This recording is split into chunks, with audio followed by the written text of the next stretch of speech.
d'être avec nous. Nous sommes ensemble pour 2 heures d'actualité en direct depuis Tel Aviv. J'espère que vous avez bien dormi parce que l'actualité est chargée ce mercredi. On démarre tout de suite par la situation en Égypte. Ces dernières 24 heures, le pays a connu des bouleversements dramatiques. Le général Al-Sisi a été nommé candidat à la présidentielle. Le président déchu, Morsi, est apparu sur le banc des accusés et un commandant de la police a été assassiné. Nous sommes en ligne pour en parler avec vous. Zvi Mazel, ancien ambassadeur d'Israël au Caire. Bonjour, merci d'être avec nous. Alors, le nouveau procès du président déchu s'est ouvert donc hier. Mohamed Morsi et d'autres leaders des frères musulmans sur le banc des accusés en uniforme blanc de détenus dans cette cage avec un grillage. C'était une image symbole importante pour le pouvoir en place. Oui, absolument, c'est un symbole, mais surtout, écoutez, il y a un problème, un vrai problème. Et Morsi et ses amis du frères musulmans sont partis de la prison de Wadi Natroun en pleine manifestation contre Moubarak. Et voilà, leur état est des prisonniers escapés, n'est-ce pas? Et ils sont des gens qui ont violé la loi. Il fallait qu'ils soient jugés déjà il y a 3 ans. Cela n'a pas été fait à cause des manifestations, à cause de la révolution et surtout puisque Morsi lui-même est devenu président. Mais ces faits-là sont connus absolument. Et ils étaient connus il y a 3 ans par la presse égyptienne, par des enquêtes qui ont été faites, mais personne n'a rien fait. Maintenant, on peut le faire, on peut les juger. Bien sûr que les nouveaux pouvoirs profitent de cela. Maintenant, on sait aussi que les gens qui ont libéré de prison Morsi et ses amis à Wadi Natroun sont des gens de Hezbollah, des combattants de Hezbollah et des combattants de Hamas qui sont passés au Sinaï par les canaux. Tout ça, ce sont des faits bien connus. Seulement, Le Monde, enfin, il y a beaucoup de journaux qui se disent bon, quelle surprise, on ne connaissait pas ça. C'était absolument connu en Égypte et même tous les journaux ont écrit à ce moment-là. Voilà. Alors hier, on a vu un président déchu, Morsi, très agité dans cette cage des accusés. Il n'a pas semblé avoir accepté l'autorité des juges. Et de manière générale, les frères musulmans semblent décidés à poursuivre leur lutte. On a vu ce nouvel assassinat hier, une semaine d'attentats. Ça va mal se finir? Écoutez, c'est vrai, il y a un problème parce que les frères musulmans ne veulent pas admettre leur défaite. Et à mon avis, ils ne reviendront plus au pouvoir. Ça, c'est fini pour eux. Seulement, ils peuvent embêter les nouveaux régimes. Ils peuvent perturber les campagnes électorales pour le présidentiel et pour les législatives un peu plus tard. Ils font beaucoup de bruit. Ils font surtout ça pour la presse internationale, la presse occidentale qui ne comprennent pas très bien ce qui se passe. Et ils encouragent les frères musulmans à faire résistance au régime. Et en même temps, les organisations djihadistes, salafistes comme Ansar Bet al-Magdas, ils profitent aussi pour entrer dans cet endroit et ils font leurs attentats comme ils font partout ailleurs. Alors, bien entendu, c'est très important. Tout ça, c'est très embêtant pour Morsi, pour le nouveau pouvoir et pouvoir. Mais écoutez, ils n'ont pas le choix, c'est-à-dire le nouveau pouvoir doit confronter tout cela. Donc, Abdel Fattah el-Sisi a beaucoup de travail devant lui, mais il le fera. Voilà, Al-Sisi, Zvi Mazel, a été donc désigné officiellement par l'armée candidat à la présidentielle. Oui. Sa victoire ne fait aucun doute. Est-ce que c'est ça qui va apaiser finalement l'Égypte? C'est pas ça qui va apaiser, mais lui, il va se remettre au travail et réorganiser les services de sécurité pour faire face à tout cela. L'Égypte n'a pas d'autre option, n'est-ce pas? Il faut que l'Égypte finisse avec les terrorismes. C'est très compliqué, très difficile. Et il faut se rappeler aussi que le terrorisme islamique en Égypte est un phénomène endémique. Ça existait au temps de Moubarak, comme ça existe maintenant. Peut-être c'est un peu plus fort, mais ça a toujours été comme ça. Donc il y a un problème dans le pays islamique, il y a un problème en Égypte, mais l'Égypte doit marcher vers le développement et vers la résolution des problèmes socio-économiques et elle ne peut pas survivre sans cela. Je crois que le nouveau pouvoir a la force, il faut réorganiser, de faire face à tout cela et arrêter au moins de rendre au minimum, n'est-ce pas? Mais c'est ça le problème, il y a une réalité, il faut faire face à cette réalité. Merci beaucoup Zvi Mazel d'avoir été avec nous ce matin.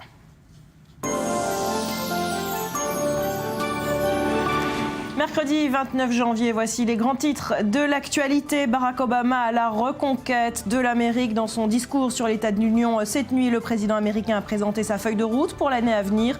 Sur les négociations de paix au Proche-Orient, Barack Obama a souhaité voir au plus vite un État palestinien aux côtés d'Israël qui a le droit, je cite, de vivre en paix et en sécurité. Israël, a-t-il encore ajouté, est un État juif qui conservera à jamais le soutien des Américains. Dans ce contexte, on note cette déclaration plutôt surprenante de Binyamin Netanyahou. C'était hier soir. Israël n'est pas tenu d'accepter les demandes américaines figurant dans l'accord cadre. Il a également ajouté que le monde saura bientôt si les négociations mèneront à quelque chose. En Iran, c'est aujourd'hui que démarrent les inspections des sites nucléaires du pays. Les inspecteurs de l'AIEA doivent se rendre ce mercredi à Bandar Abbas pour visiter la mine d'uranium de Gatchin. Ce site n'a plus été inspecté depuis 2005 et intervient, vous le savez, dans le cadre d'un accord conclu entre Téhéran et l'AIEA.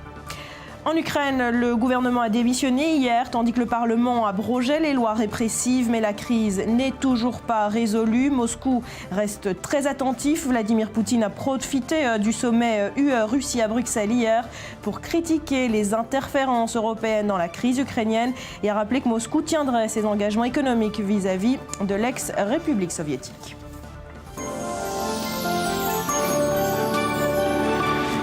Et le grand titre de cette matinée, c'est Barack Obama qui est parti à la reconquête de l'Amérique avec un discours cette nuit sur l'état de l'Union à connotation électorale. Bonjour Emmanuel Navon. Bonjour. Spécialiste des États-Unis, professeur de relations internationales à l'Université de Tel Aviv. Alors d'abord un mot sur cette tradition, sur ce grand rendez-vous politique américain. C'est quoi le discours sur l'état de l'Union ? D'abord, c'est une tradition qui a été héritée de la Grande-Bretagne, le discours du trône en Grande-Bretagne qui continue d'avoir lieu aujourd'hui. C'est un discours dans lequel le président fait un bilan de sa politique et dit ce qu'il va faire dans les années à venir. C'est devenu un discours très médiatisé qui est une façon pour le président d'asseoir sa popularité et son pouvoir et également vis-à-vis des forces au Congrès qui aujourd'hui ne sont pas, il faut bien le dire, à son avantage. Alors, Obama est un cheval en fin de course, si je peux me permettre. Il ne leur reste plus que 3 ans de mandat. Il connaît une chute de popularité. Est-ce que l'exercice d'hier va lui permettre de remobiliser son électorat en vue des élections de mi-mandat qui approchent et qui s'annoncent difficiles ? Alors c'était le but de son discours en réalité, c'était de préparer le terrain pour les élections de mi-mandat l'année prochaine. Il a déjà perdu sa majorité au Congrès, il ne contrôle plus, enfin les démocrates ne contrôlent plus les 2 chambres. Et d'après les sondages, la situation pour lui ne va pas s'améliorer pour les midterms. Il va perdre le Sénat également ? C'est très probable, ce qui finalement lui bloquera les mains pour sa législation interne, pour sa politique interne. Et c'est la raison pour laquelle tout le programme qu'il a présenté hier est complètement, il prend ses rêves pour des réalités. Autrement dit, s'il pense vraiment qu'il va pouvoir mettre en application cette politique sans le Sénat, il a dit d'ailleurs je le ferai avec ou sans le Sénat. Oui, j'appliquerai mes réformes par décret s'il le faut. C'est irréalisable ? C'est irréalisable. Il aura besoin. Parce que en ce qui concerne la législation, il a besoin des 2 chambres. Il a besoin du vote du Sénat. Et étant donné qu'aujourd'hui la politique américaine est très polarisée, sur la plupart des sujets, en particulier de politique intérieure, les démocrates et les républicains s'opposent quasiment sur tous les sujets. Il y a très peu de sujets sur lesquels ils coopèrent.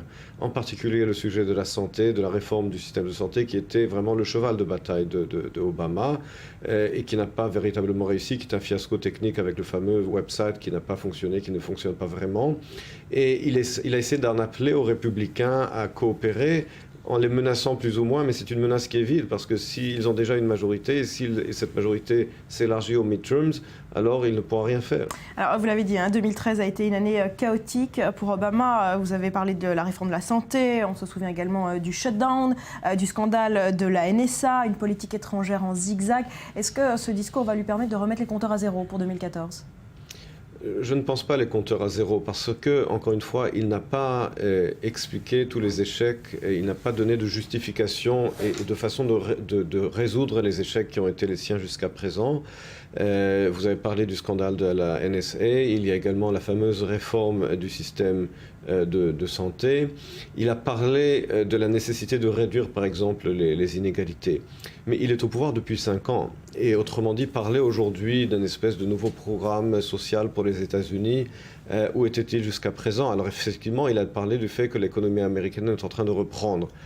Ce qui est partiellement vrai. Mais encore une fois, quelle va être sa politique pour implémenter cette réduction des inégalités comme il en a parlé? Il aura besoin du Congrès pour cela et il n'a pas le Congrès de ses côtés. Alors, Obama, plus que de rentrer dans l'histoire comme un symbole, comme le premier président noir, vous l'avez dit, il veut marquer l'histoire par son empreinte sociale. Est-ce qu'on peut dire qu'Obama, presque à terme de son mandat, est un président résolument à gauche, complètement démocrate, fidèle à son programme social? Il a parlé effectivement quasi que de cette justice sociale. Alors c'était le thème central effectivement de son discours de l'Union. En réalité, il est critiqué également par l'aile gauche du Parti démocrate, qui l'accuse justement de ne pas aller suffisamment loin dans cette politique sociale et qui l'accuse également, qui le critique également sur sa politique étrangère. C'est vrai qu'Obama, dans sa carrière, avant sa carrière politique, faisait beaucoup de social. Il veut qu'on se souvienne de lui comme un président qui a réduit les inégalités sociales aux États-Unis. Et je pense que là-dessus, c'est effectivement le dossier de la santé qui est central, puisque les États-Unis, finalement, sont le seul pays presque du monde occidental qui n'ont pas un véritable système de santé comme en Europe. Et là-dessus, il faut bien reconnaître que le résultat est très mitigé. Alors c'est vrai que les républicains n'ont pas vraiment coopéré, il faut bien le reconnaître, et que les États-Unis sont un système fédéral dans lequel les États eux-mêmes ont leurs propres prérogatives. Mais je pense que s'ils n'arrivent pas à résoudre les problèmes techniques et technologiques du healthcare, du système de santé, là, cela mettra un véritable point d'interrogation sur sa présidence. Alors sur sa politique étrangère, il a été assez bref. Hier, finalement, il est ce président qui a laissé faire sans intervenir en Syrie, en Égypte, qui a tendu la main en Iran. Est-ce que vous pensez que cette politique était réfléchie quand il fait par exemple son discours au Caire en 2008? Est-ce qu'il a déjà cette vision qu'il a réexpliquée hier, qu'il a encore aujourd'hui? Il avait une vision erronée. Autrement dit, une vision qui consiste à dire qu'il suffit de faire des élections pour qu'il y ait la démocratie. Or, ce n'est pas le cas. Les élections font partie de la démocratie, mais ce n'est pas seulement cela. Et je pense qu'il a mal interprété le fait qu'aujourd'hui, l'État-nation artificiel imposé par l'Europe après la Première Guerre mondiale s'effondre face à nos yeux sous le poids de l'islam politique. Et je pense que cela, il ne l'a pas vu. Et qu'aujourd'hui, il essaie de rattraper, il essaie de réparer la situation, il essaie de justifier sa politique, en particulier vis-à-vis de l'Iran, face au Congrès. Il a même fait référence au fait que John Kennedy et Ronald Reagan avaient négocié avec l'Union soviétique. C'est vrai, sauf qu'à l'époque, les États-Unis étaient seuls face à l'Union soviétique et les États-Unis étaient en position de force. Aujourd'hui, les États-Unis négocient avec d'autres pays et l'Iran sait qu'il est en position de force. Pourquoi? Parce qu'il est au seuil de l'arme nucléaire. Et la question est véritablement de savoir si les États-Unis, comme s'il a fait référence à John Kennedy, alors Kennedy était prêt à affronter l'Union soviétique à l'époque. Est-ce que Obama aujourd'hui est prêt à affronter l'Iran? Il a dit que oui, mais malheureusement, de moins en moins de gens aujourd'hui le croient là-dessus. Alors, un mot sur les négociations. Les Américains vont tout faire pour clore ce mandat d'Obama avec un accord de paix dans la région. Ils vont y arriver? Il a mentionné le sujet de façon très brève et je peux comprendre pourquoi il n'a pas voulu s'attarder sur ce sujet. Pourquoi? Parce qu'il sait très bien qu'il est entré dans un champ de mine dans lequel toutes les précédentes administrations ont échoué.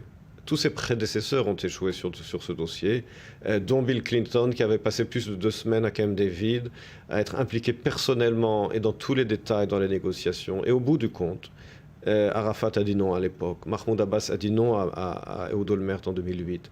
Et il y a là un véritable problème, que d'un côté les États-Unis et une grande partie de la communauté internationale ont cette grande théorie sur le fait que le conflit sera terminé une fois qu'Israël aura fait 1, 2 et 3. Israël a déjà fait le 1, 2 et 3 et les Palestiniens ont dit non. Et les États-Unis ont un véritable problème parce qu'ils ne voient pas quel est le plan B. Et donc ils ne cessent de répéter ce même modèle qui ne cesse d'échouer. Et Barack Obama n'a rien apporté de nouveau, n'a rien renouvelé dans ce cycle fermé. Rien de nouveau, même pire peut-être pour Israël. Est-ce qu'on peut dire qu'Israël a connu des présidents américains plus amicaux à son égard que Barack Obama? Je pense que là-dessus, Barack Obama je pense que sur le plan personnel, il est un ami d'Israël. Je pense qu'il a fait de grosses erreurs d'appréciation qui ont porté atteinte souvent aux intérêts d'Israël, en particulier à cause de l'effondrement du système de l'État-nation arabe au Proche-Orient. Sur le plan de la coopération technologique et militaire, il les a au contraire renforcés. Et je pense que, encore une fois, n'oublions pas Jimmy Carter. Carter était vraiment quelqu'un d'hostile à Israël et il continue de l'être aujourd'hui. Ce n'est pas le cas d'Obama. Je pense qu'Obama a fait des erreurs de jugement. Il a fait des erreurs de jugement, mais au bout du compte, il sera jugé sur l'Iran. Je pense que si, à la fin de son mandat, l'Iran a l'arme nucléaire, alors là, Israël, bien entendu, ne pourra pas l'oublier. Merci beaucoup Emmanuel Lavon d'être passé nous voir ce matin. À suivre, Scarlett Johansson, nouvelle égérie d'une marque israélienne, et ça crée la polémique. Vous saurez pourquoi après un nouveau journal.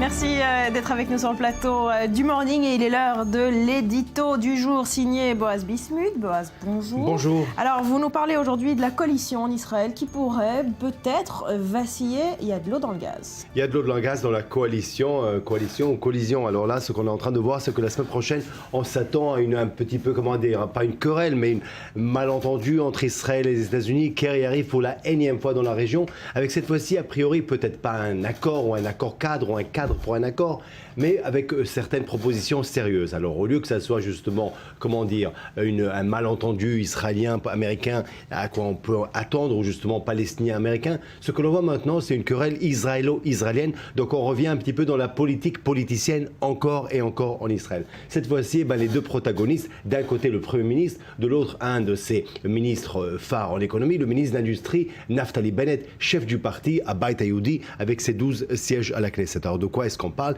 Netanyahu aurait dit, ou a dit plutôt, comme quoi on pourrait voir des juifs habitant sous le drapeau, bien sûr, palestinien, après cet échange de territoire en Judée et Samarie. Pour Naftali Bennett, ceci est inconcevable. Netanyahu qui parle d'un ballon d'essai. Alors on peut se poser quelques questions.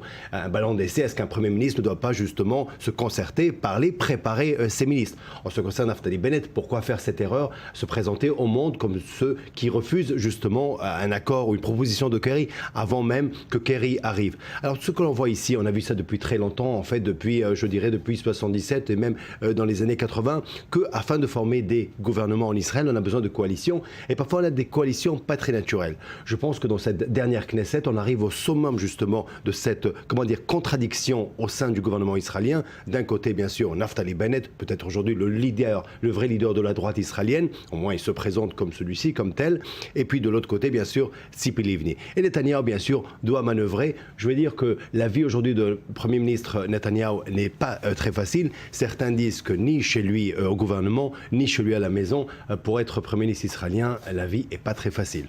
Alors Bennett est en train de faire passer les anciens faucons de la droite israélienne, Netanyahou, Lieberman, pour des hommes de gauche. Est-ce qu'il est en train d'y parvenir? Alors disons que même pour Naftali Bennett, c'est assez compliqué parce qu'au sein même de son propre parti, il y a des députés, bien sûr, qui voudraient voir son parti aller encore plus à droite. Bien sûr, c'est 3-4 députés qu'il a chez lui. Alors Naftali Bennett aujourd'hui voit une occasion, une très belle occasion de devenir le leader parce qu'il voit en Netanyahu une personne qui peut et qui va peut-être faire des concessions, ce qui est pour le Beit Yehudi inconcevable, mais aussi pour des membres du parti du Likoud. Alors je veux dire qu'avant même l'arrivée de Kerry aujourd'hui, la nouvelle bataille qu'on va voir au sein de la Knesset israélienne, c'est qui est aujourd'hui le vrai nouveau leader ou le porte-parole de la droite. Binyamin Netanyahou déclare hier, vous dites qu'Kerry arrive dans la région, il déclare hier que cet accord cadre n'engage pas les Israéliens, que les Israéliens sont libres de l'accepter ou pas. Alors là, très franchement, pour être John Kerry qui arrive ici pour je pense la 11e, 10e, 11e fois ou la énième fois, voilà, ça va être le plus facile comme ça, on ne fait pas d'erreur. Et bien pour lui, c'est très très dur. Ce monsieur parle et on voit, il travaille très très dur pour arriver à un accord. Bon, c'est vrai que les Américains aussi, il faut peut-être rappeler aux auditeurs qu'il y a quelque chose d'assez curieux. Obama a parlé cette nuit, le président Obama, élu en 2008, c'était censé être le Messie. Et finalement, Obama n'a pas beaucoup de résultats sur le plan international et bien sûr pas au Moyen-Orient. Moyen-Orient, beaucoup d'échecs. Égypte, bien sûr la Syrie, Libye, et certains même disent aussi l'accord en Iran. Alors pour Obama, l'accord avec les Palestiniens, aujourd'hui, voilà la chose, voilà peut-être le plus beau, comment dire, la plus belle réussite qu'il peut avoir. Mais quand même, c'est un défi, le défi est énorme. Kerry arrive ici, et avant même qu'il arrive, déjà les Israéliens qui annoncent qu'on n'est pas censé accepter cet accord. Encore une fois, une grave erreur israélienne, au lieu de laisser les Palestiniens faire ce travail, de gâcher la fête, comme en 2000 avec Ehud Barak, comme en 2006 avec Ehud Olmert. Justement, je ne sais pas pourquoi, les Israéliens d'un côté envoient Netanyahou avec ses déclarations, Bennett aussi, faire le travail pour les Palestiniens. Est-ce que ça commence à agacer les Américains très sérieusement, toutes ces déclarations des dirigeants israéliens qui traînent les pieds? Alors, très franchement, même si on se trouve, et on rappelle aux auditeurs, nous sommes à Tel Aviv et nous avons des passeports israéliens, très franchement, sur ce plan-là, on peut parfois comprendre les Américains, mais d'un autre côté aussi, les Américains aussi, peut-être certains disent, exagèrent un petit peu. On voit très bien que la situation n'est pas quand même adéquate, n'est pas quand même prête pour un accord. Je pense qu'on a parlé de Netanyahou, on a parlé de Bennett, je pense que la meilleure façon était quand même de présenter un petit peu ce qu'hier a dit Bogi Alon au INSS, Bogi Alon qui avait expliqué très bien que même si on arrive à un accord, les Palestiniens bien sûr maintiennent le désir du droit de retour, bien sûr n'acceptent toujours pas l'idée bien sûr d'un État juif, donc de quoi est-ce qu'on parle? Mais pourquoi ils le répètent sans cesse, ces dirigeants israéliens, qu'ils ne veulent pas de cet accord finalement, au lieu de laisser faire? Écoutez, alors il y a deux choses. Il faut comprendre la philosophie de la chose. D'un côté, bien sûr, un État ne peut pas jouer avec sa sécurité et donc on ne peut pas faire de concessions, surtout que là... Pourquoi avoir accepté de négocier? Et là, justement, c'est le deuxième point. Vous savez, Thomas Friedman, qui écrit bien sûr au New York Times, éditorialiste au New York Times, qui était cette semaine par ailleurs en Israël, le gouvernement israélien, on va dire comme ça, la majorité des ministres ne sont pas d'accord avec Thomas Friedman. Mais Thomas Friedman, il y a environ 2 ans, qui a eu aussi certains éditos dans lesquels il s'est trompé, comme en Égypte par exemple. Mais il y a quand même une chose dans laquelle je suis entièrement d'accord avec lui. Il faut toujours maintenir quelque chose. Ça veut dire quoi? Il ne faut jamais qu'il y ait un vide. Et c'est ça le but de l'histoire. Aujourd'hui, on sait très bien que cette génération, encore, est une génération malheureusement perdue. Mais d'un autre côté, on ne peut pas faire en sorte qu'il n'y ait pas de négociation. Et donc, je dirais qu'encore une fois, ce conflit israélo-palestinien, ces négociations, c'est afin qu'il y ait des négociations. Même si elles n'aboutissent jamais. Comment dire? Malheureusement, on est encore au stade, et je dis encore une fois, malheureusement, on est encore au stade où on gère le problème, et malheureusement, on ne trouve pas encore de solution. Si Kerry vient avec une solution miracle, et Abou Mazen passe une magnifique nuit et se réveille le matin en découvrant que peut-être lui aussi a envie d'aller à la synagogue, ça c'est une autre chose. Merci beaucoup, Boaz. Restez avec nous. Mercredi 29 janvier, vous êtes sur i24 News, c'est le morning et voici les grands titres de l'actualité. Barack Obama à la reconquête de l'Amérique. Dans son discours sur l'état de l'Union cette nuit, le président américain a présenté sa feuille de route pour l'année à venir. Sur les négociations de paix dans la région, Barack Obama a souhaité voir au plus vite un État palestinien aux côtés d'Israël qui a le droit, je cite, de vivre en paix et en sécurité. Israël, a-t-il encore ajouté, est un État juif qui conservera à jamais le soutien des Américains. Et dans ce contexte, à noter cette déclaration choc de Binyamin Netanyahou hier soir. Israël n'est pas tenu d'accepter les demandes américaines figurant dans l'accord cadre. Il a également ajouté que le monde saura bientôt, dans les jours à venir, si les négociations mèneront à quelque chose. En Iran, c'est aujourd'hui que démarrent les inspections des sites nucléaires du pays. Les inspecteurs de l'AIEA doivent se rendre aujourd'hui à Bandar Abbas pour visiter la mine d'uranium de Gatchin. Ce site n'a plus été inspecté depuis 2005 et intervient, je vous le rappelle, dans le cadre d'un accord conclu entre Téhéran et l'AIEA. En Ukraine, le gouvernement a démissionné hier, tandis que le Parlement abrogeait les lois répressives. Mais la crise n'est toujours pas résolue. Moscou reste très attentif et même vigilant. Vladimir Poutine a profité du sommet UE-Russie à Bruxelles hier pour critiquer les interférences européennes dans la crise ukrainienne et a rappelé que Moscou tiendrait ses engagements économiques vis-à-vis de l'ex-République soviétique.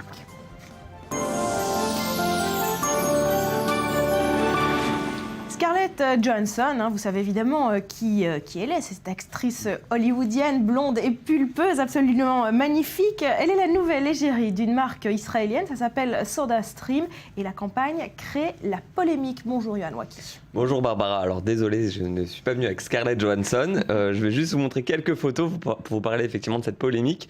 Le partenariat qui suscite depuis plusieurs jours et qui fait beaucoup de bruit sur internet notamment. Alors SodaStream, juste pour rappel, c'est cette marque qui commercialise des machines qui vous permettent de rendre gazeuse une boisson plate. Et la marque israélienne donc, a conclu un partenariat avec Scarlett Johansson pour son nouveau film publicitaire créé à l'occasion du prochain Super Bowl, donc le 2 février prochain, donc dimanche prochain. Deux polémiques autour de ce partenariat. Avant d'en parler, je vous propose tout simplement de regarder ce film qui crée donc tout ce scandale. Like most actors, my real job is saving the world. Start with plain water, add bubbles, mix in the perfect flavor. Look, a soda that's better for you and all of us. Less sugar, less bottles. If only I could make this message go viral.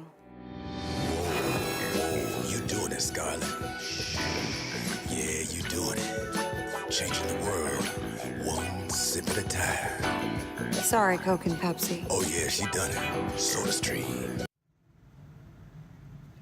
Voilà, alors la première critique vient de l'ONG Oxfam, dont Scarlett Johansson est aussi l'ambassadrice depuis 2007, et qui a publiquement critiqué son contrat avec SodaStream parce qu'elle ne cautionne pas que la marque israélienne se soit installée en Judée-Samarie, à quelques kilomètres de Jérusalem. Alors pour qu'on comprenne bien cette polémique, vous avez des déclarations officielles d'Oxfam contre Scarlett Johansson? Alors exactement, Oxfam a publié un communiqué de presse dans lequel ils disent clairement que le business en provenance des colonies alimente la pauvreté et va à l'encontre des droits de la communauté palestinienne. Oxfam est donc opposé à tout commerce en provenance de ces colonies qui sont illégales au regard du droit international. Alors, malgré ces déclarations, Oxfam ne remet pas en cause le contrat qui le lie avec Scarlett Johansson. Scarlett Johansson qui a elle-même répondu publiquement à Oxfam dans une tribune du Huffington Post, en prenant la défense de SodaStream et déclare, je cite, « SodaStream construit un pont pour la paix entre Israël et la Palestine en employant des salariés des deux pays qui ont les mêmes salaires et les mêmes droits. C'est ce qui se passe tous les jours dans leur usine de Ma'ale Adoumim. » D'autres réactions sur la polémique? On a vu Oxfam, on a vu Scarlett Johansson elle-même, qui d'autre? Alors beaucoup de réactions, notamment les internautes qui ont sauté sur l'affaire pour détourner l'affaire et en faire des photomontages plutôt originaux, j'ai envie de dire. Je vous laisse les découvrir. Voilà, le premier, Set the Bubbles Free, Palestinians can wait, c'est-à-dire libérer les bulles, les Palestiniens peuvent attendre. Donc des réactions avec des véritables prises de position. Pas toujours très positive pour Scarlett. C'est des ONG pro-palestiniennes qui détournent cette campagne. C'est plutôt des internautes eux-mêmes qui ont pris le pouvoir et qui ont pris la parole sur le sujet. Boaz, vous comprenez la polémique? D'abord, je serais le PDG de SodaStream. Quel succès magnifique. Ça veut dire, regardez, regardez ce qu'il reçoit pour ceux qu'il a payé. Il a dû payer beaucoup, très cher à Scarlett Johansson. Puis finalement, dans cette histoire est importante parce qu'on parle beaucoup, bien sûr, du boycott d'Israël. On a longuement parlé de l'Union européenne, de certaines sociétés, avec ce qui se passe aussi au Judée-Samarie. Là, on voit un autre genre de boycott. Et ça, c'est justement sur des personnes qui collaborent pour eux, c'est-à-dire pour Oxfam et d'autres. C'est pas un boycott directement sur l'agence israélienne, voilà, mais sur indirectement tous ceux qui coopèrent, bien sûr, et ça c'est plutôt le mot. En ce qui concerne Scarlett Johansson, alors on voit très bien si elle travaille avec Oxfam, on connaît très bien les opinions de cette ONG, donc on voit très bien qu'elle, c'est pas du tout sur le plan politique. Et puis finalement, je dirais que, je sais pas, autour de ce plateau, il y a au moins 2 personnes que la première chose qu'ils veulent faire après l'émission, c'est aller acheter SodaStream. Évidemment, ça. Peut-être vous aussi, non? Ça fonctionne. Ah ouais, moi ça m'a donné envie. Alors la polémique ne s'arrête pas là. La Fox aussi a pris position. Exactement, la Fox a refusé la diffusion du film publicitaire pendant le Super Bowl pour la 2e année consécutive.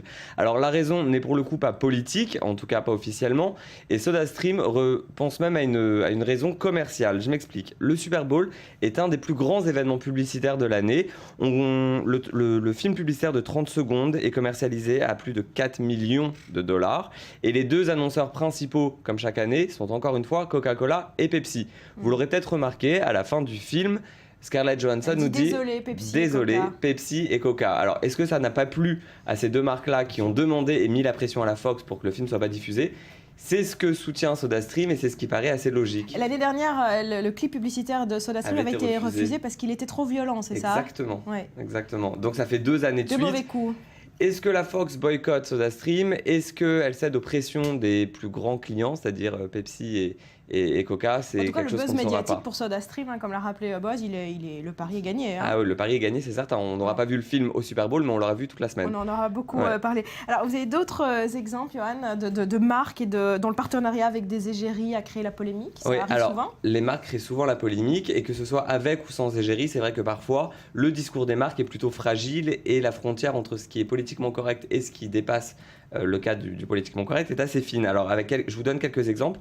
Le premier, c'est le groupe alimentaire Bell, qui s'était publiquement excusé après avoir diffusé sur ses Babybel, vous savez, les petits fromages ronds, tout à fait. Un message qui vantait des vacances de malade mental.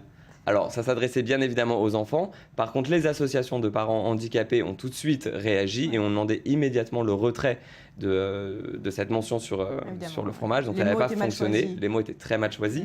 Un deuxième exemple, beaucoup plus récent, en septembre dernier, la marque de pâtes Barilla, vous savez, qui joue en communication sur le concept de l'amour et des couples, dont le président Guido Barilla avait tout simplement déclaré à la presse « Nous ne ferons pas de publicité avec des couples homosexuels parce que nous aimons la famille traditionnelle et si les gays ne sont pas d'accord, ils peuvent toujours manger les pâtes d'un autre fabricant. Chacun est libre de faire ce qu'il veut à condition de ne pas déranger les autres. » Je vous laisse imaginer les réactions de la communauté gay sur Internet. Elles ont été très violentes. Enfin, un dernier exemple que je voulais vous donner, où là on touche à un sujet plutôt religieux, avec cette campagne de Harley-Davidson, la marque de moto, qui a diffusé cette campagne au Canada il y a quelques semaines. Chacun a sa religion, qui, encore une fois, n'a pas laissé les réactions... Tout le monde a réagi. Tout le monde a réagi. On comprend bien que c'est souvent les mêmes sujets qui fâchent dans la pub. La religion, l'homosexualité, le racisme. Exactement, c'est souvent les sujets de société qui font la polémique. Et d'ailleurs, pour vous parler de religion et de racisme, un dernier exemple que je vais vous donner avec la marque Haribo, vous savez, ces bonbons, qui vient d'annoncer le retrait des bonbons noirs dans ces boîtes en Suède et en Scandinavie, notamment à cause des critiques sur les réseaux sociaux qu'il est considéré comme une forme de racisme et de préjudice racial. Ils sont bons les bonbons noirs, ça la réglisse. Exactement, et ça va être difficile à trouver aujourd'hui. Dommage. Merci beaucoup Johan d'être venu nous en parler, merci beaucoup Boaz. À suivre dans le morning, les taux se resserrent autour de Dieudonné. Hier, des perquisitions ont été menées chez lui dans le cadre d'une enquête. On y revient après un nouveau journal, restez avec nous.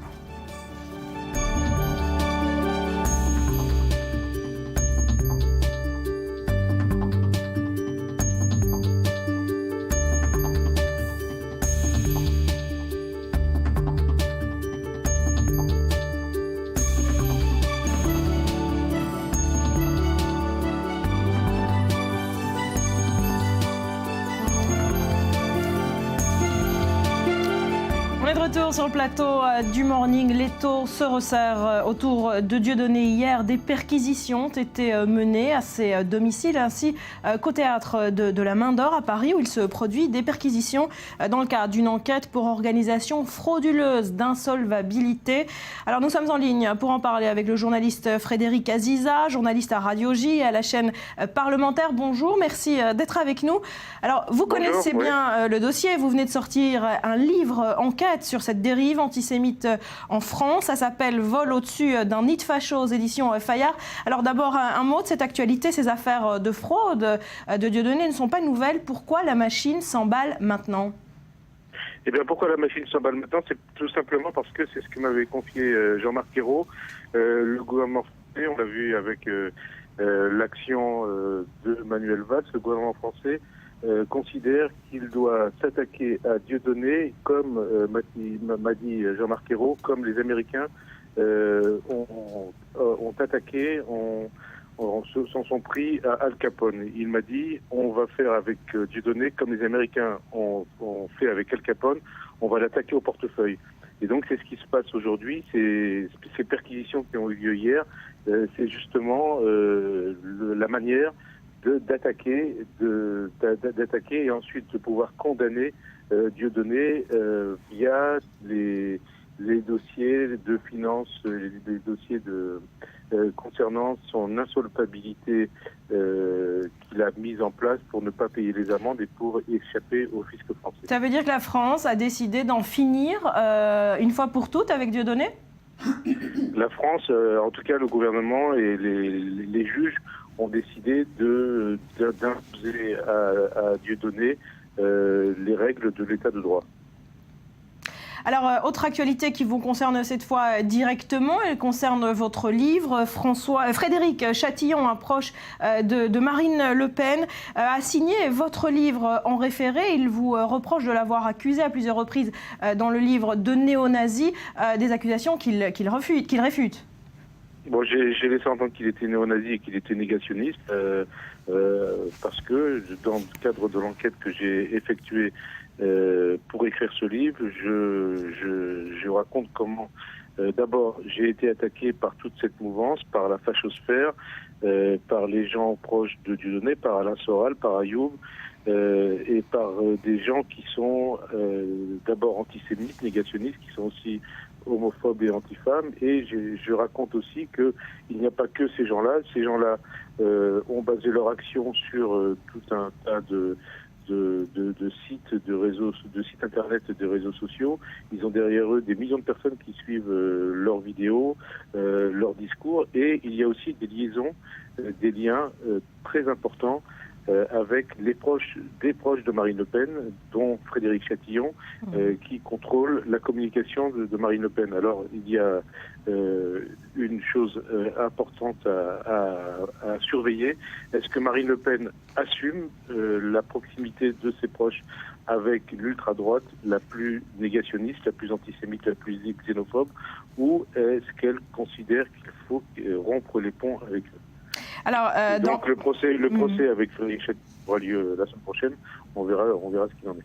Alors, dans votre livre, Frédéric Azizard, vous revenez largement sur cette dérive antisémite, vous enquêtez.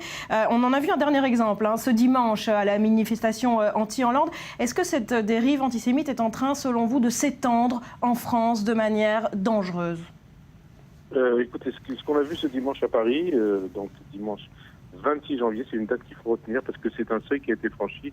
17 000 personnes, au moins, selon les chiffres donnés par la police, ont manifesté dans le cadre d'une manifestation antisémite. C'est la première fois, peut-être depuis la guerre, que autant de monde manifeste dans les rues de Paris dans le cadre d'une manifestation antisémite. Et moi, je dis que ces 17 000 personnes, c'est 17 000 personnes qui représentent la France des salauds. Pourquoi la France des salauds? Parce que soit ces gens-là ont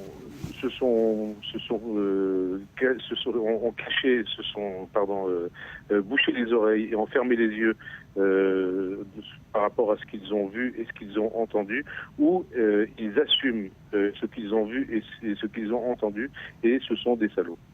Frédéric Azizard, je rappelle le titre de votre livre, Vol au-dessus d'un nid de facho aux éditions Fayard. Merci beaucoup d'avoir été avec nous ce matin.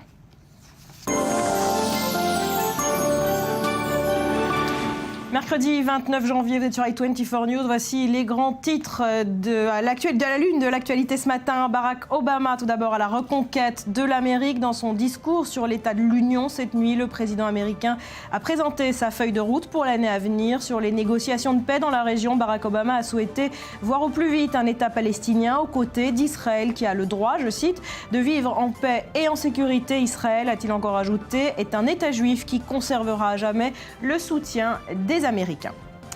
Et dans ce contexte, à noter cette déclaration plutôt surprenante de Benyamin Netanyahou hier soir. Israël n'est pas tenu d'accepter les demandes américaines figurant dans l'accord cadre. Il a également ajouté que le monde saura bientôt, dans les jours à venir, si les négociations mèneront à quelque chose. En Iran, c'est aujourd'hui que démarrent les inspections des sites nucléaires du pays. Les inspecteurs de l'AIEA doivent se rendre aujourd'hui à Bandar Abbas pour visiter la mine d'uranium de Gatchin. Ce site n'a plus été inspecté depuis 2005 et intervient dans le cadre d'un accord conclu entre Téhéran et l'AIEA. En Ukraine, le gouvernement a démissionné hier, tandis que le Parlement abrogeait les lois répressives, mais la crise n'est toujours pas résolue. Moscou reste très attentif et même vigilant. Vladimir Poutine a profité du sommet UE-Russie à Bruxelles hier pour critiquer les interférences européennes dans la crise ukrainienne et rappeler que Moscou tiendrait ses engagements économiques vis-à-vis de l'ex-République soviétique.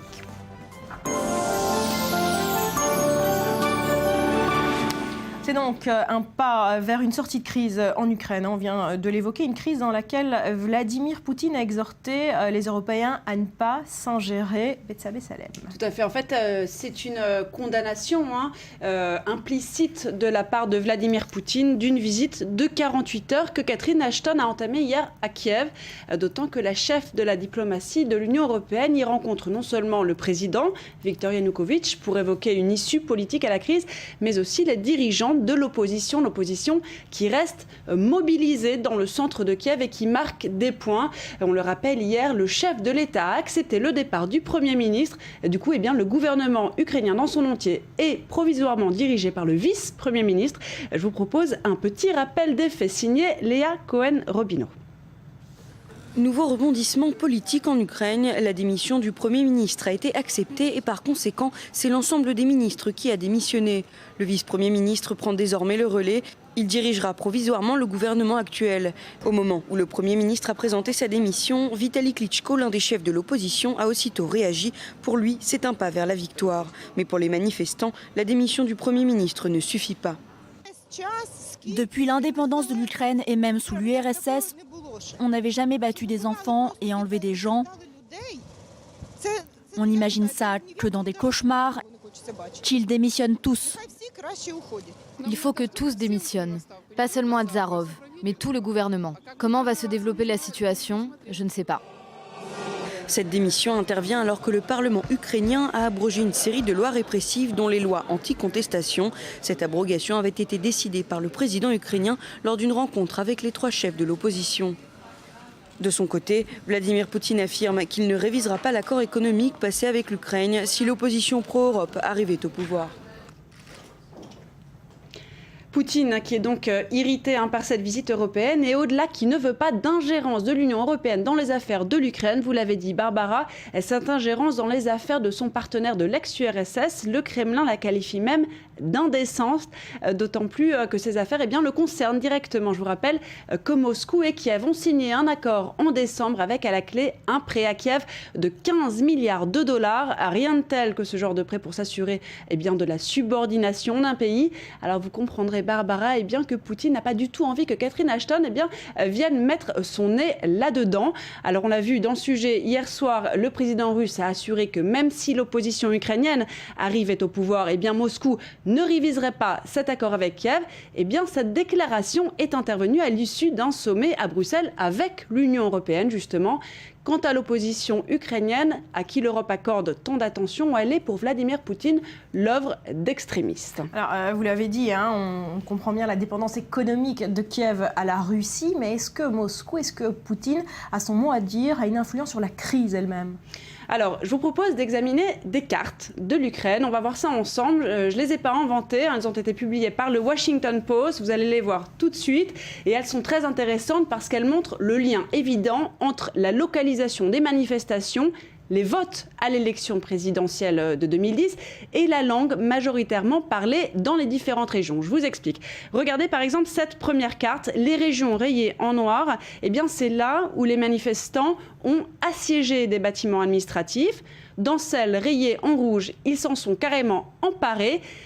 C'est aussi dans ces régions, sur fond orange, que Yulia Tymoshenko, l'ancienne première ministre et à la tête d'un parti pro-européen, avait remporté les élections avec plus de 70% des voix. Donc on voit vraiment que ces facteurs sont liés. Les manifestants qui sont les plus virulents et des votes qui sont en faveur donc de l'Europe. Voilà, on retiendra sur toute cette carte une Ukraine coupée en deux, un côté pro-russe, un côté pro-européen. On reste, Betsabé, dans cette sphère russe pour parler des JO de Sochi qui démarrent dans moins de 10 jours. Alors la Russie est pourtant toujours aussi homophobe, les Jeux et les dirigeants des Jeux sont toujours aussi corrompus, beaucoup de scandales financiers autour de ces Jeux. Oui, alors Sochi, ce sont, il faut le rappeler, les premiers Jeux olympiques en Russie depuis les Jeux d'été de 1980 qui avaient été éclipsés par un boycott des États-Unis, donc un événement très important, très symbolique pour Vladimir Poutine et qui impose d'ailleurs une retenue diplomatique à Vladimir Poutine, notamment sur ce dossier ukrainien, on vient de voir.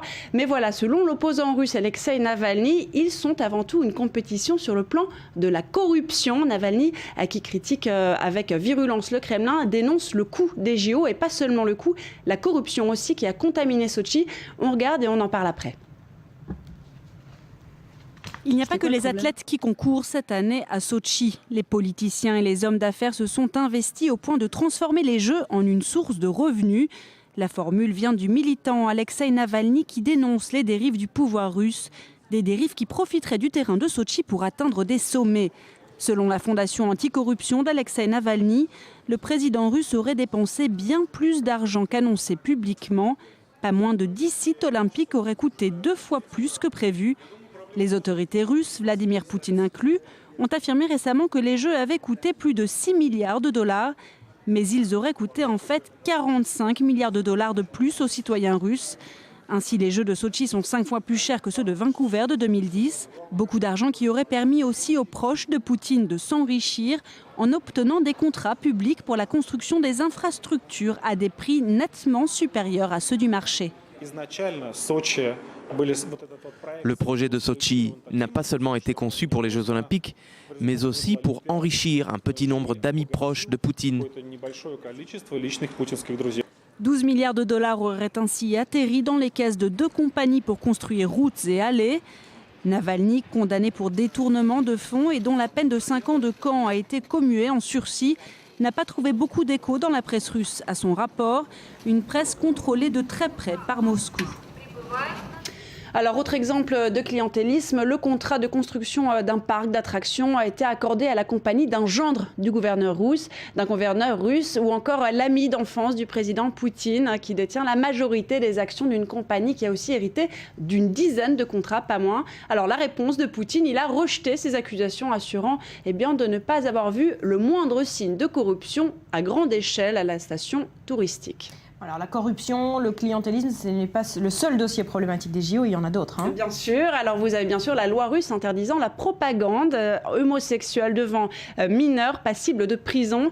Elle fait l'objet de beaucoup de critiques dans le monde entier suite aux appels multiples au boycott de ces JO, depuis les réseaux sociaux comme Facebook avec plusieurs pages appelant au boycott, jusqu'à l'appel de l'acteur britannique Stephen Fry.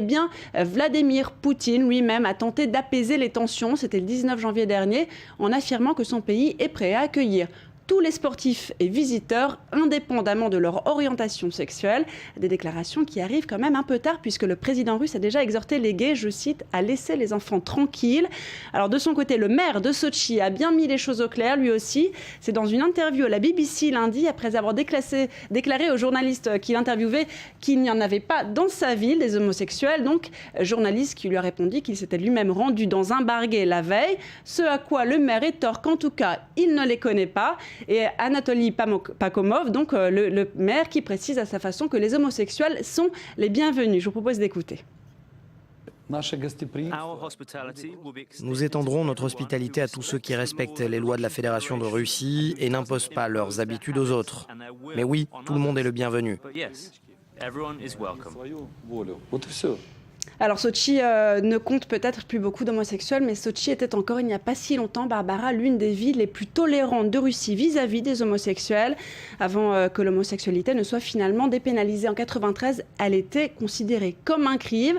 Les plages de la ville avaient même pour réputation d'être des lieux de rencontre pour gays. Cela dit, effectivement, il semblerait que la population homosexuelle ait déserté Sotchi. Le nombre de gays serait en constante baisse. Voilà, beaucoup de dossiers problématiques autour de ces Jeux. Merci beaucoup Betsabé d'être venu nous en parler. On aura l'occasion très certainement d'y revenir, à suivre dans le Morning. Imaginez la Knesset, le mont Hermon ou encore la mer morte en miniature. Tout cela existe, ça s'appelle Mini Israël. Visite guidée après un nouveau journal.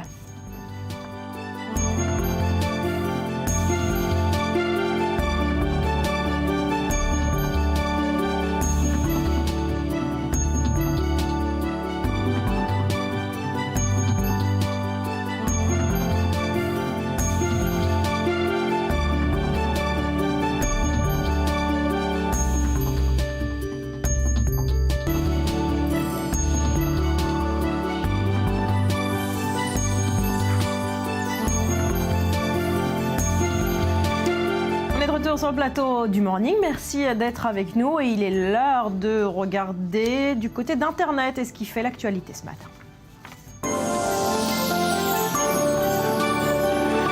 Bonjour Rudy Saada. Bonjour Barbara. Alors les internautes s'échauffent ce matin sur le discours de Barack Obama cette nuit. Oui, SOTU, c'était le mot-clé SOTU qui a agité Twitter cette nuit. Beaucoup d'internautes ont suivi avec attention ce traditionnel discours au point que le site USA Today propose aux internautes une grille de bingo pour jouer en écoutant le discours. On devait cocher les mots comme emploi, héros, éducation, Obamacare ou encore Michel ou nous devons faire plus. Je me suis, comme vous voyez, bien amusé cette nuit aussi. Voilà. Surtout State of the Union. Quoi. Absolument, c'était le mot-clé. Ça m'a pris 2 minutes pour comprendre. Oui, c'était State of the Union. Et donc, tous les internautes, avec ce hashtag, ont parlé et partagé leur réaction. Donc, ce qui a marqué ce discours en 2014, c'est la détermination du président américain à combattre les inégalités, notamment les inégalités hommes-femmes. Et pour faire passer son idée, cette phrase, beaucoup tweetée et retweetée, les femmes méritent une rémunération égale pour travail égal. Laissons derrière nous des mœurs qui appartiennent aux épisodes de Mad Men. Mad Men étant une série très populaire aux États-Unis qui se passe dans le milieu très macho de la pub des années 60. Alors sur le plan international, les internautes ont relevé ce mélange de diplomatie et de fermeté sur l'Iran. Margot Haddad, journaliste et tweetos, relève ce mélange des genres avec cette citation: nous sommes lucides sur le soutien de l'Iran pour les terroristes comme le Hezbollah, mais la méfiance entre nos deux pays ne peut continuer. Et puis sur Israël, reconnu comme État juif dans le discours, Joan Cole remarque devant le Congrès les applaudissements allaient avec sa phrase sur l'amitié avec l'État juif et aucun applaudissement quand il a évoqué la création d'un État palestinien. Mais je vous le disais, la lutte contre les inégalités a fait l'unanimité. Comme en témoigne ce chiffre relayé par le tweetos Mathieu Gaillard, ce sont 76% des Américains qui, ayant vu ce fameux SOTU, ont une bonne opinion d'Obama, 22 clairement mauvaise. Et puis, qui dit Internet dit image virale, et c'est ce sourire du vice-président Joe Biden qui fait le buzz ce matin, énormément de tweets et de retweets. Alors, c'était il y a quelques minutes, donc on attend encore les détournements d'images, mais on a déjà eu droit quelques minutes après la fin du discours à un premier détournement. Finalement, ce discours, c'est un petit peu les Grammy Awards de la politique. C'est très attendu, en tout cas, c'est aussi attendu. Donc, on a pu retrouver Barack Obama en Pharrell Williams, accompagné donc des deux Daft Punk derrière lui. On sait pourquoi il rigolait comme ça, Joe Biden, à quel moment? Non, je crois qu'il souriait. Il faisait des grimaces il avec des quelqu'un et on voit que Barack Obama, lui, est très. Et il est peut-être. On va en parler tout à l'heure, justement, du selfie. Alors, les réseaux sociaux, Rudy, très actifs ce matin également du côté de l'Ukraine. Et une pression sur le président Yanukovych avec ce qu'on appelle un tweetstorm. Oui, alors tweetstorm traduisait tempête de tweets. C'est une méthode qui a été utilisée par des activistes opposés aux subventions aux énergies fossiles en 2012. La méthode, elle est simple. Il suffit de bombarder de tweets en même temps des personnalités clés de la politique et des médias sur un seul sujet avec un seul mot-clé. Donc toute la journée de lundi, ils ont lancé ce qu'ils ont appelé le Digital Maidan, version web de leur mobilisation dans la rue. Ils ont donc tout simplement bombardé les personnalités de la presse de tweets tout au long de la journée, des tweets dans la langue de l'expéditeur, de la personne à qui c'est expédié plutôt. Ouais, et les internautes qui voulaient participer donc à ce Digital Medium avaient droit à un site où ils avaient 80 tweets préfabriqués en toute langue. Résultat, 110 comptes ont été ciblés. On les voit ici, on voit cette fameuse liste. La liste a été publiée. On y retrouve les comptes d'Hillary Clinton, de Barack Obama, de David Cameron, ou encore du chanteur will.i.am ou de la directrice de la rédaction du Huffington Post, Anne Sinclair, qui a reçu 200 tweets en quelques minutes. Et donc, dans chaque tweet envoyé, il y avait un lien vers une vidéo. Elle a été vue 50 000 fois. Elle retrace en 3 minutes la contestation des pro-européens. Ça commence de manière plutôt positive en arrivant aux morts de ces derniers jours. On regarde quelques extraits.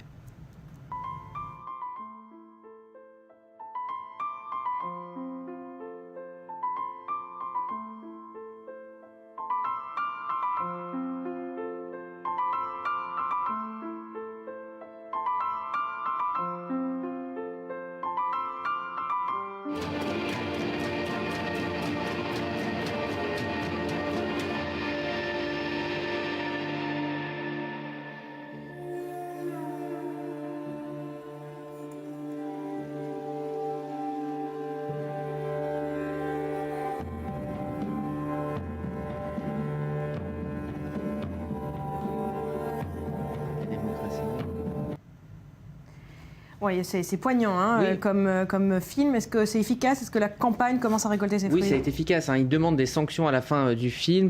Elle a eu un effet certain, cette campagne. Digital Media s'est hissé très très vite en tête des tendances mondiales et a interpellé des gens dans le monde, pas forcément au courant de ce qui se passait en Ukraine. Et d'ailleurs, pour mieux comprendre ce mouvement, il y a une carte du Washington Post qui a depuis beaucoup été relayée sur le net, notamment par le site Slate. Elle permet de bien décrypter l'Ukraine d'aujourd'hui et de comprendre en fait la division. Regardez cette carte. En bleu, vous voyez ceux qui ont voté Yanukovych, en bleu foncé ceux qui ont encore plus voté pour Yanukovych, en orange ceux qui ont voté pro-européen, et en hachure les zones de contestation. En résumé, on s'aperçoit qu'il existe une frontière nette entre, il y a une deuxième carte aussi avec l'Ukraine russophone pro-russe et l'Ukraine qui parle ukrainien pro-européenne, et donc la frontière elle se dessine sur cette carte qui a beaucoup été partagée. Et puis pour finir cette page ukrainienne, les people commencent à s'intéresser, à soutenir les pro-européens. On a eu George Clooney il y a un mois, et bien on retrouve sur la page du leader de l'opposition Vitali Klitschko un ami à lui. On regarde.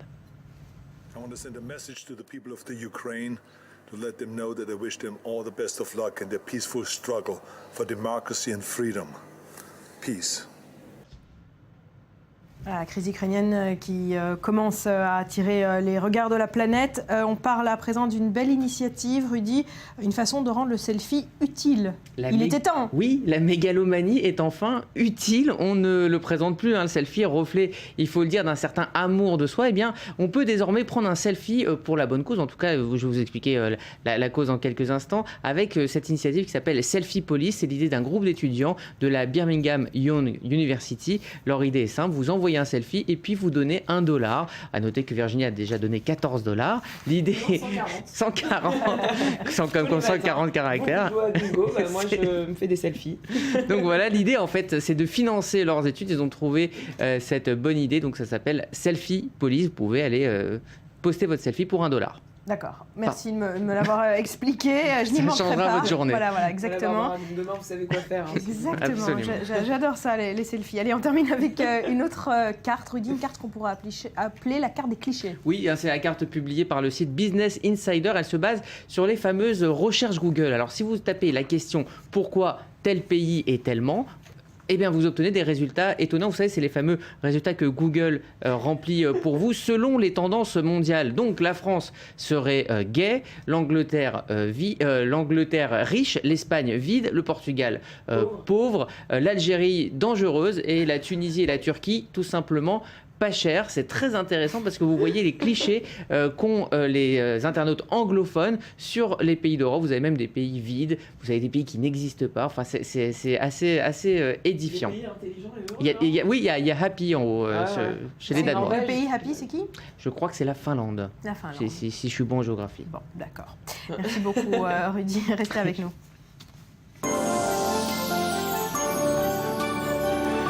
Mercredi 29 janvier, voici les grands titres de l'actualité. Barack Obama à la reconquête de l'Amérique. Dans son discours sur l'état de l'Union cette nuit, le président américain a présenté sa feuille de route pour l'année à venir sur les négociations de paix dans la région. Il a souhaité voir au plus vite un État palestinien aux côtés d'Israël qui a le droit, je cite, de vivre en paix et en sécurité.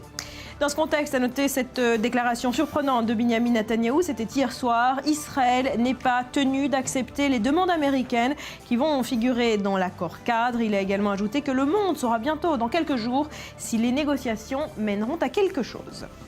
Et puis en Iran, c'est aujourd'hui que démarrent les inspections des sites nucléaires. Les inspecteurs de l'AIEA doivent se rendre à Bandar Abbas pour visiter la mine d'uranium de Gatchin. Aujourd'hui, ce site n'a plus été inspecté depuis 2005 et intervient dans le cadre d'un accord conclu entre Téhéran et l'AIEA. Et puis en Ukraine, on l'a évoqué, le gouvernement a démissionné hier, tandis que le Parlement abrogeait les lois répressives. Mais la crise n'est toujours pas résolue. Moscou reste très attentif. Poutine a profité du sommet UE-Russie à Bruxelles hier pour critiquer les interférences européennes dans la crise ukrainienne.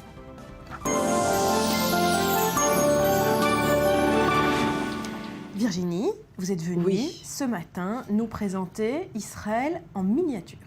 Exactement, parce que je me suis rendue au parc Mini Israël et puis c'est un parc qui m'a assez plu. Alors c'est un parc qui est destiné aux familles mais aussi aux amis puisque plusieurs événements sont organisés là-bas. Il y a possibilité de pouvoir dîner dans un restaurant de chef, de participer à des concerts, de voir du cinéma en plein air, de voir aussi des vidéos en 3D avec des paysages d'Israël. Alors ce qu'il y a d'assez drôle, c'est que en arrivant, je pensais arriver sur une carte d'Israël comme France Miniature et puis me balader dans tout Israël. Alors non, c'est pas ça. En fait, c'est une étoile de David qui vous propose une petite balade à travers laquelle vous rencontrez bien les sites historiques les plus importants, les monuments qui ont marqué le pays, de l'architecture. On y voit l'aéroport de Ben Gurion. Et puis j'ai visité le port de Yafo et je n'ai pas trouvé i24 News. J'étais vraiment très déçue. En tout cas, je vous propose de regarder tout de suite ce que ça donne en images. Explorer les 4 coins d'Israël en quelques heures, c'est possible et c'est ce que vous propose le parc Mini Israël. Au programme, une balade à travers le pays avec 385 répliques de monuments considérés comme les plus importants du pays. Des monuments historiques, religieux ou modernes. On y voit le mur de Jérusalem, Tel Aviv avec ses tours Azrieli ou encore Yafo avec son joli port qui s'illumine la nuit. Ces répliques ont été construites avec précision et respectent l'architecture de chaque bâtiment dans les moindres détails. Les reproductions ont été réalisées à une échelle d'un 25e de la taille réelle. Selon l'endroit que vous décidez de visiter, vous êtes plongé dans l'ambiance sonore adéquate. On entend les différentes prières devant chaque lieu culte. L'aéroport de Ben Gurion est animé et ce n'est pas tout.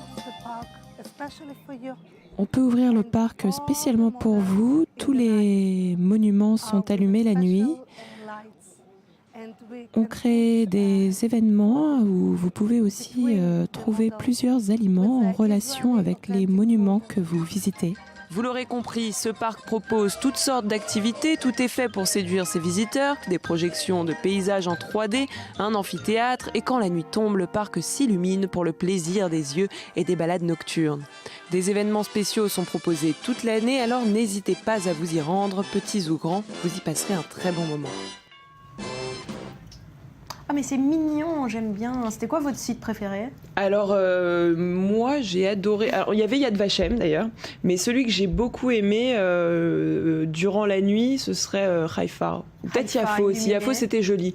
Yafo, coucher de soleil, Jérusalem c'est évident, parce que je ne suis jamais passée de l'autre côté du mur, donc j'ai apprécié de pouvoir voir l'autre côté du mur. Du mur de lamentation. Exactement. Alors pour tous les intéressés, ça se trouve où ce parc? Alors Rudy, vous allez pouvoir nous en dire un peu plus.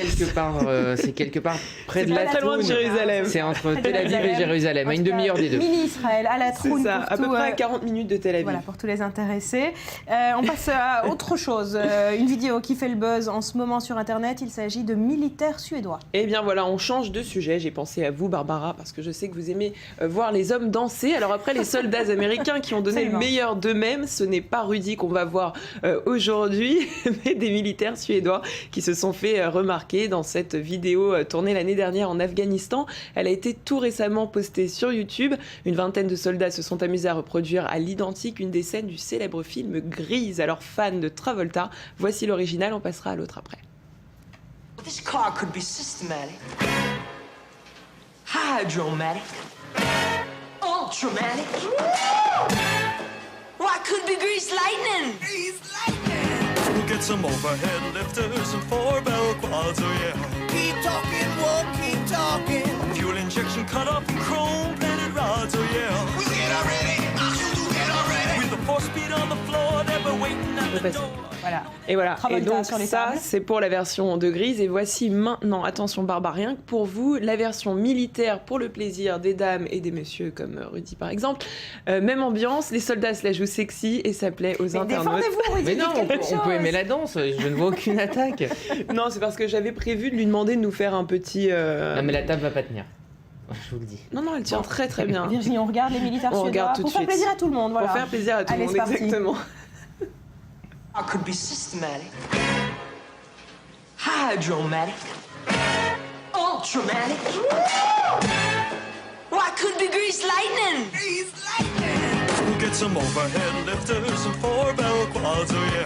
Keep talking, won't keep talking. Fuel injection cut off and chrome-plated rods, oh yeah. We get already, get already. With the 4-speed on the floor, never waiting at the door. You know that ain't a shit with a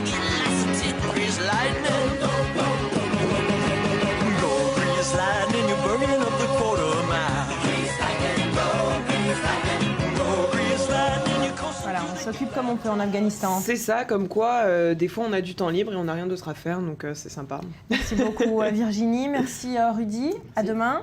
On va se quitter en musique avec Jay-Z et Beyoncé. C'était il y a 2 jours au Grammy Awards. Dimanche 26. Dimanche 26, voilà, le couple qui continue de régner en maître sur la scène musicale. Et la danse sexy de Beyoncé. Et la danse, oui, je l'ai vu, enflammée de Beyoncé. Merci d'avoir été avec nous. Passez une très belle journée. Portez-vous bien. À demain.